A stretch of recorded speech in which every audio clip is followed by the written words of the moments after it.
Sinintensyahan ng reklusyon perpetua matapos sa tulang guilty ang 3 kadeteng sangkot sa hazing at pagkamatay ni 4th Class Cadet Darwin Dormitorio. Nakatutok si Jasmine Gabriel Galban ng GMA Regional TV. Makalipas ang 5 taong pagdinig ng kaso sa pagkamatay ni PMA 4th Class Cadet Darwin Dormitorio, are found guilty beyond reasonable doubt. Kinatulang guilty ang 3 kadete ng Philippine Military Academy at sinintensyahan ng parusang reklusyon perpetua. Sa desisyon ng Baguio City RTC Branch 5, guilty ang hatol kina Shalimar Imperial Jr. at Felix Lumbag Jr. sa kasong murder at paglabag sa Anti-Hazing Act. Guilty rin ang hatol kay Julius Tadena para sa paglabag sa Anti-Hazing Act. Pinagbabayad din ng tig 3 milyong piso na danyos sina Lumbag at Imperial, habang 2 milyong piso naman mula kay Tadena.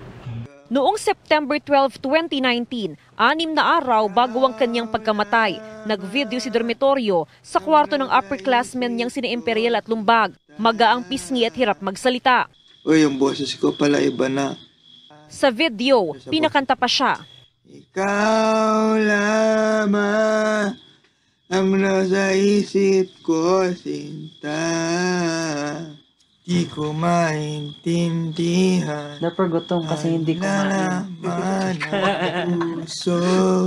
Nagbigay din siya ng mensahe noon sa kanyang kasintahan. Alam na natin mangyayari ito. Kaya survive na lang. Mahal kita. Sana tayo pa din kapag graduate. Sa isa pang kuha noong umaga ng September 17, sa loob pa rin ng kwarto ng kanyang upperclassmen, kita nang ihina na si Dormitorio at hindi na makayuko habang pilit na nag-ehersisyo. Ayon sa mga saksi, sinaktan si Dormitorio ng mga upperclassmen niya dahil hindi nasunod ang pinagagawa sa kanya. Sa paglabas ng hatol, nabunutan daw ng tinik ang pamilya Dormitorio. I am happy, I am contented with the decision. Pero siyempre hindi pa rin maibalik ang buhay ng anak ko. Nawa din ako sa mga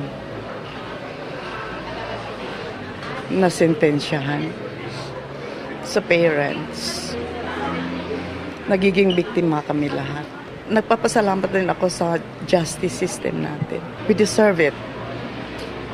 My son deserves it.